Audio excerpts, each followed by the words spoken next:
Good morning, people. How are you going? I'm going to have a bit of a conversation here. I posted a meme onto the page. I was feeling a bit nosy last night. I went onto the Labour Force Bureau of Statistics to look up how many casual workers would be impacted by the cashless debit card should it be rolled out across the country. Because I wanted to, I want to make people aware of what's at risk and how to be careful with your voting. Okay, so of course, I'm not going to mention the name, but there was a comment left by a card holder. Please, if card holders make comments that you don't think should be right, don't abuse them. Don't. I'm just going to hide abusive comments. We don't vilify or pick on each other, right?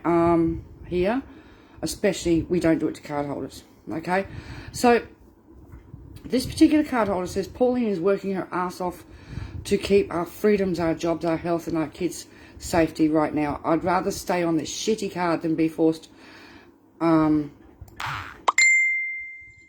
forced jab to keep my job, right? Okay, let's unpack this. I've had other card holders say this to me in this region, and I think it's because they're not aware of what was taken from them when Pauline Hanson voted the card through in the Senate. Okay, so I'm going to explain it because for the person here who doesn't want to get a jab, that is her free choice to do that. She has that option. But for the cashless debit card, she didn't get that free choice. There was no informed consent. There's a big difference straight away. And that's what I need to impress on people. Okay, cashless debit card holders did not get free informed consent put in front of them and the luxury to be able to choose to not take the vaccine, right? Or do take the vaccine. Okay, and I'm not questioning this person's right to choose here, okay? What I am going to suggest is look at who's voted for the card. Pauline Hanson in the Senate has not let go of it. It's like a dog with a bone. She has not let go of it. She's wanted a national rollout. She's voted with it every time it's come up while she's been in the Senate. Okay, she hasn't been extremely nice about her delivery in the Senate either. It's extremely hard to get her debating videos. It's hard to get them, okay? But the last one that I've got, and I will upload it if I can, I have trouble with this video on this page, is Pauline screaming across the chamber that if you're on welfare, you have no rights.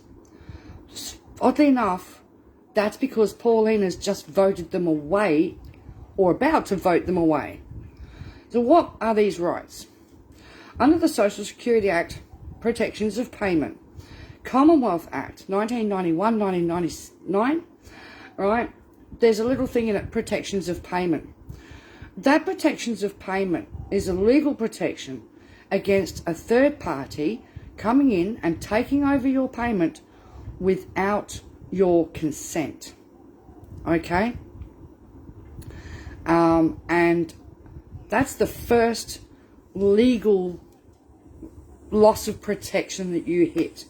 Now, that law has not been removed or repealed, but for people on the cashless debit card, they have been exempted from that law using a legislative instrument. Okay, this is not good enough. That's a law straight away removed, protection straight away of your money,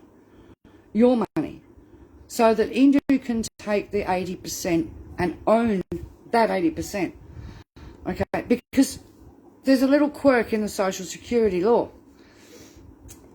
A Social Security recipient's income is no longer considered a Social Security payment once it is in their personal bank account.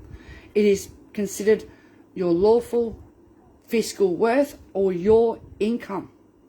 Okay? It's how banks rate your credit rating as to what your legal worth is. And for people on a cashless debit card, they're rendered paupers. they've only got a fiscal worth of the 20% that's going into their bank account. This makes it very problematic for trying to buy a car, get a car loan through a bank. You can't do it. Say you've got a working partner, you've been working hard, and you're on parenting payment, and you receive a little bit of parenting payment, and you're on the cashless debit card, and you've been saving for house deposit, and you go into your bank to get your home loan organised. Sorry, because your partner's on the cashless debit card, you're deemed as in financial hardship. Speaking to other credit financiers, I've asked why they don't allow people to deal with them because of the cashless debit card. They view it that if a person is on a cashless debit card, they're in financial hardship. So they won't lend to people. Okay? Okay, so that's your legal protections of payments and your fiscal worth. And then let's look at the other issues you have. Your protections under the Consumer Act, B12, ASIC law, in regards to the responsibilities to you as a consumer from Indu that have been removed, or again, the law has not been removed. The government found a way to go around it. They issued Indu with a letter of no action, or ASIC, whichever way you want to put it, asking ASIC to not take any action regarding damages or losses or consumer breaches done by Indu. The first consumer breach is when that card turns up in your letterbox and you didn't ask for it, right? They solicited it in a way, but they've already set it up in your name without your consent, which in my opinion is identity theft and fraud, because if your bank did that, that's exactly what it is. And 80% of your income is already put on that card. All right? That is a huge breach of your consumer rights. You did not ask for the card. You did not get to see the terms and conditions prior to asking them to create an account in your name. Okay? Then we go on to privacy issues. Indu make it very clear, if you read your terms and conditions booklet, that they have the right to share all of your information with their stakeholders and any of the stakeholders that are connected to them through the Commonwealth, along with overseas countries such as Israel, the UK, Spain, the Netherlands, and the US. You think, well, what does that mean? Well, they collect all the data on your spending history, your personal information, right? That of your children, children's school attendance, everything, right? That of your partner, right down to your mother's maiden name, and they bundle it all up. And they've done this in America with a lot of things, and they bundle it all up, and a company called Domino on-sells it for research. So all of your information is being sold for profits. And the government is paying up to $13,000 initially to Indu, and then monthly payments to Indu to have your life and your financials controlled. Personally, to me, you got sold for $13,000. That's what you're worth to the government, and a monthly payment for Indu to make money. I've always said this, we are not for sale. But they've got everybody backed into a corner who's on a cashless debit card. You can make appeals and you can make complaints. You can ring the Australian Financial Complaints Authority and they'll make note of the complaints. You can ring the Ombudsman. There will be no action taken on the complaint. You don't get to do the official complaint, right, in a normal manner, because you have no legal recourse against what you've been contracted into without your consent. This is huge. This is a huge loss of rights for citizens of this country, right? Now, let's go to the other side of things. Your autonomy and your personal ability to make decisions within your family is impacted. Okay? Yeah, there's lots of ways at the moment people are using workarounds. But at the end of the day, why should a staff member decide when you want to use some of your money that's stuck on that card to buy something? Why should they get to turn around and say, we don't think you can afford it, and refuse you a cash transfer? Because that's what happens. You know, you've got a situation where staff make personal assessments. Oh, we don't think you should afford to buy that. Or they'll direct people, buy it on Afterpay and then use the card to make the repayments. Pushing people into further hardship by loading them up with debt. All right? Pushing people towards debt. Approving one of the highest car loan places, Money 3. All right? Loan shark material. You can't get a bank loan from your car, for a car from your bank, but you can pay 24 to 29% compound interest on a car, and in a lot of cases, Unicorn was one place. They got caught. They're selling to single mums and people on Centrelink, selling lemons of cars to people, and the minimum loan is like $8,000, and the minimum repayment after 5 years is $16,000. But that's okay with Indu. It's such a fantastic literacy tool that it'll run you into debt. It'll also run you into bankruptcy. Right? It's disgusting. I just want people to realise international human rights. Okay? Article 9 of the right to Social Security. Okay? Let me have a look here. Right to Social Security, Australian Human Rights Commission. Remember, this breaches your right to Social Security. It breaches your privacy. It breaches the rights of the child. And, yeah, so it includes the rights. How can I say it? It's alright, I'm a bit tired. Right to Social Security, financial and economic and cultural rights. This is a big thing. I don't want to see people being led to vote for Pauline Hanson on the grounds that she is screaming freedom, my body, my choice type thing. Yet, if there was to be a vote on women's reproductive rights, okay, and women's health issues, Pauline is staunchly against my body, my choice in that respect, because her religious views come into play.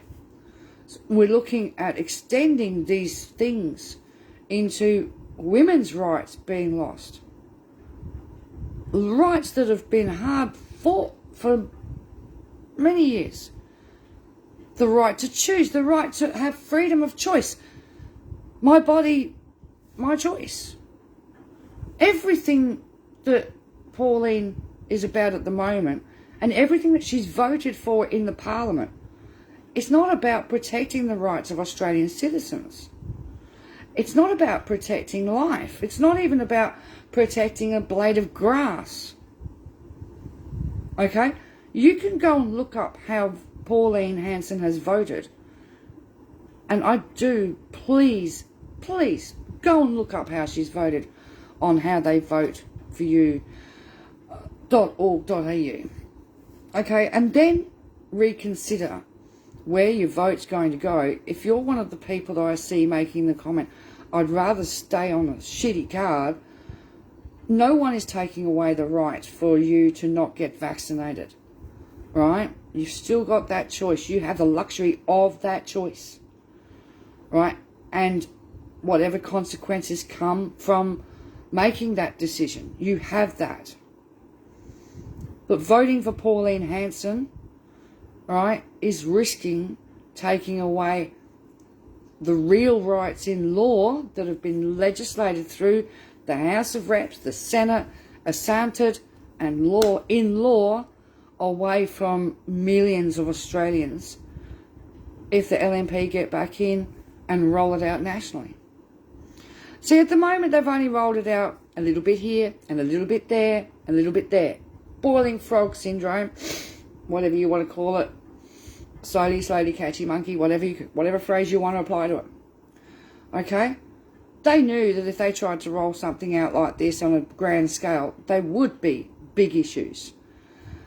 But by doing it little by little, only the people that are impacted by it are the ones that pay attention to it. The media's not paying attention to it until it gets too big. But then again, they're playing on the game of, if it gets that big, we'll just roll it all out anyway. The Nationals voted that they want all under 36s on it across the whole country. Okay? The LNP want a national rollout, but they're not giving out any more information as to what age groups. This is huge. This program impacts our economy by funneling money to multinational businesses and pro-LNP businesses, mates businesses, kills small businesses, micro businesses, and takes away a certain amount of money out of your local economy. See, everybody goes, oh, but it'd be good for the economy. Why?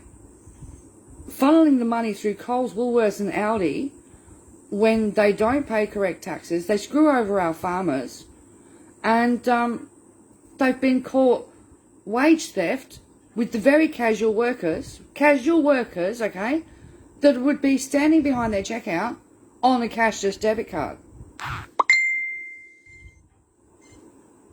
You know? This is ridiculous. You know, look, people out there at the moment, this is a mess. The vaccine, the mandates, everything. People have asked me why won't I stand with these people. I won't stand with Craig Kelly, Pauline, Hanson, LNP, Liberals that are right-wing. I will not stand with any of the right-wing neo-Nazis that have been connected to these groups. Not at all. Never. And I never will. All right? But for people who choose not to get vaccinated and they end up having to give up their job, if that's the choice you made, unfortunately, that is the choice you made. Right? I can't do anything about that. That was the decision you made. My concern is when they bang you on a cashless debit card and then you really lose your rights. You lose your choice. You lose your freedoms. You lose your autonomy. And you're contracted to a private company without your consent. It's like, to me, people like Pauline are stirring people up. And I call it lambs to the slaughter because I keep getting called a sheep. But my attitude is I'm watching a lot of people being led like lambs to the slaughter. Encouraged to vote for people like Pauline and Craig Kelly, right? And all the others. Now, I'll get to Craig Kelly in a minute and I'll get to Palmer United, okay? By making it so people don't vote for ALP, Labor Party, they want to slide votes away from the Labor Party to keep the LNP, the Liberal National Party, in power. This way they can keep programs like this going and expanding them. They can keep kicking the poor, right? Pauline Hanson, Mark Latham was in the media this week running with one of Pauline's bright ideas. They want to cut people off under 25 from not being able to access Social Security at all. Pauline has brought that up in the Senate in the past. And to reduce people who are over 25 to have only being able to have access to Social Security for 6 months. All right, claiming that hunger is a incentive to get a job, go to work or starve mentality. Another term in the Senate, if you get the wrong crossbench in that Senate, how many people are we going to have starving in this country as they tear apart our Social Security protections? Right? I haven't seen anything where they're going to protect Medicare. I've seen where Pauline voted to increase the cost of PBS medicines. I haven't seen where she's voted to protect Medicare. I don't understand why these people have voted the way they have. But your public schools, your NDIS, your aged care, this is 2021. There is no excuse for someone's grandparents dying waiting for care. And last year, 16,000 people, Australians, grandparents, someone's parents, someone's mum or dad died waiting for care. That's unacceptable in this country. Our kids should be able to go to TAFE, not be priced out of university, poor kids should not be excluded. This is what you're dealing with when you're dealing with the right wing. They cut everything to do with community and people. So please, check how she votes. When we get to Craig Kelly, he was with the Liberal Party. He voted the card through in the House of Reps. Okay? So, he's quite happy to vote away all of those rights and protections for Australian citizens the same way as what Pauline has. Yet he's out there standing with neo-Nazis beside him, screaming about freedoms, because he's representing Clive Palmer. And Clive Palmer's job is to leech votes away from Labor, to stop Labor from getting in, right, to keep propping up the Morrison government and everything that goes with it. Clive is about mining. That's all Clive is interested in. Mining rights. Mining rights. That's all. And he proved this. Right? Sorry. He proved this last time that when Clive Palmer got into Parliament in 2014 to 2018. If you go and have a look at how he voted, it's a very small list. It was about mining and removing the mining tax. The mining tax that benefits the whole of this country, mind you, right? The people's share of the resources that's supposed to come back to this country, not line the pockets of the select few, and the $19,000 a minute that we're paying to the mining magnates and the fossil fuel industry of welfare money from our pocket. We're paying them because they don't pay a mining tax on everything that they take off of us and they sell overseas. How stupid's that? That's what Clive was there for. That's all he voted for. But in 2016, Clive had a senator in the Senate, Jackie Lambie. Okay? And Jackie voted to start the cashless debit card in 2016. Thankfully, since she broke away from Clive Palmer and Palmer United Party, and she's since voted to stop the cashless debit card in December 2020. And I'm sorry, Pixie's parking in the background. There's movement at my neighbour's place. There's a car in the driveway or something, I don't know. So, people need to be very aware. On this page, we don't want anti-vax and mandates and shit fights. We do not allow that subject to come in, Pixie, and hijack. No, come here. Sorry, guys. And hijack our page, our campaign. I, like Amanda and my team, we have been working our asses off for 6 years to stop this card. We tried really, really hard last time too. We had the numbers in the Senate, and Senator Sterling Griff decided, I'm going to leave the building instead of vote and stand by the promises that they made, that they wouldn't vote for the cashless debit card without an evaluation. They made a deal, Senator Alliance made a deal with the government, and they got it through. It's disgusting. Okay? Everybody was betrayed that night because we had the numbers properly. And then Sterling Griff did an about face. And he didn't even have the courage, or the guts, or whatever you want to call it, to come into the chamber and vote with the LNP directly, he left the building. Right? Yeah, so there's where we stand with things. And this information is for card holders, especially because this is the second time I've heard that comment. I'd rather stay on the shitty card. The shitty card didn't tell you what they'd taken away from you and what they'd legislated in law. Services Australia won't tell you. Centrelink won't tell you. Indu staff won't tell you. It's not written in your booklet, apart from your privacy, where your rights have been taken away. But if you read your Indu terms and conditions properly, you will notice that they take no responsibility for any financial losses you incur, any damages you incur, and any damages to your health or anything like that. That is all the way through your terms and conditions booklet. So, I hope this clears it up. I don't want any fighting on our pages over this issue.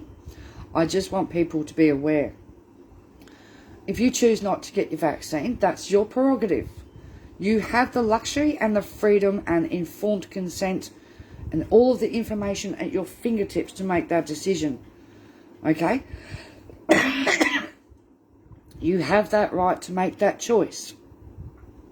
Person on the cashless debit card didn't get a choice.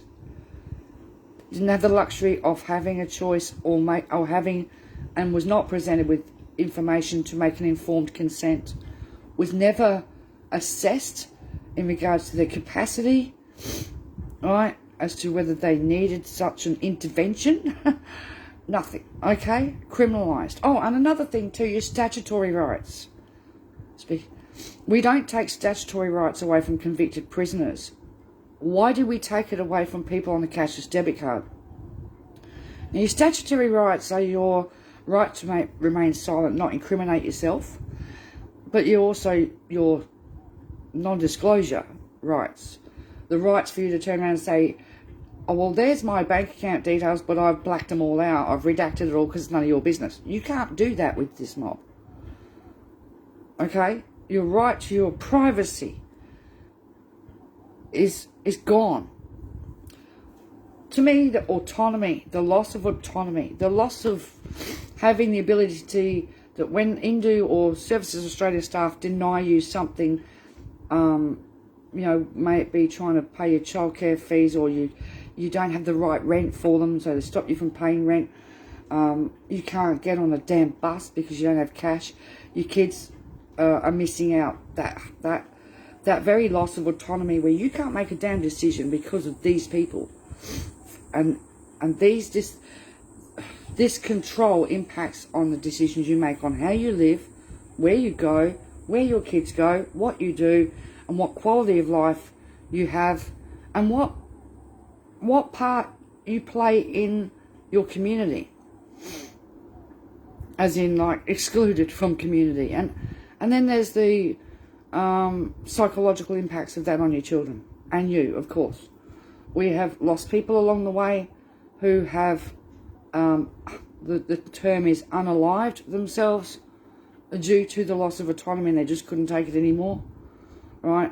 Plenty of people are on medication for antidepressants, anti-anxiety, due to this being put on the card. It's not good enough.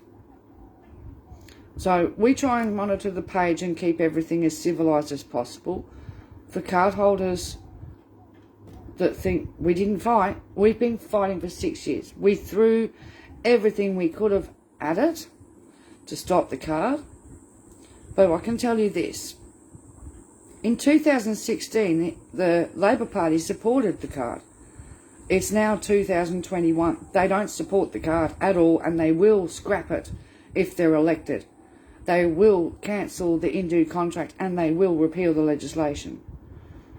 Right? They will also scrap the compulsory basics card. Compulsory income management will out the door, gone. Right? But they have to be voted in first. Think about where you vote and how you vote. Pauline has not done anybody any favours since she got into power. I'm sorry. all I've seen her do is scream about people on welfare, single mothers, and she's been vile in the Senate. It's horrible. Anyway,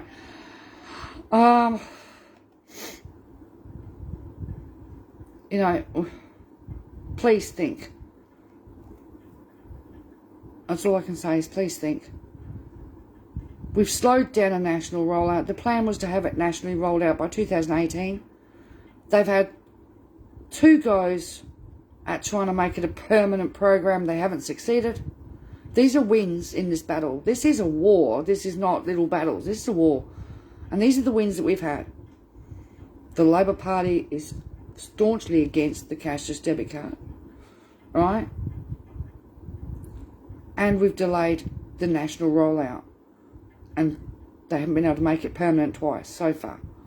These are wins. Wins that people like you out there have done by ringing up senators, writing submissions, buying a shirt and standing out protesting. Wins. People not being silent. People being loud. You know? And I will say, I don't understand. All these people got up and they're getting up every weekend going, my freedoms. But where were they standing up for the people that were being forced onto the cashless debit card, that are genuinely losing their freedoms and their human rights? Why aren't these people screaming in the streets about the little kid from Beerwilla? Why can't she go home to Billy William? Why? Human rights breaches. You know what I mean? Anyway, I'll leave it at that. But if you're on a cashless debit card, Pauline is not your friend. If you want to get off the cashless debit card, you're going to need to vote for ALP. Alright? And the Greens. Of course, don't forget the Greens. You can't forget the work that Rachel Seward's done for the last 14 years fighting against forced income management. Alright? And the 6 years fighting against the cashless debit card. And we miss Rachel, we really do. We can never forget how hard she fought. Alright? And the Greens need to be in the Senate to make sure that when the... It's got to go. It's got to go. It's got to go. And people need to have their rights restored. Alright guys, I'll leave it at that. Everybody knows what to do, but please be civil on the page. That's all I ask.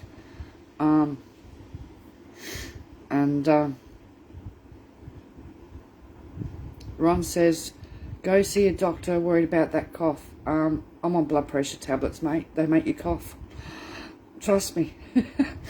Anyway, I'll talk to you guys later. See ya.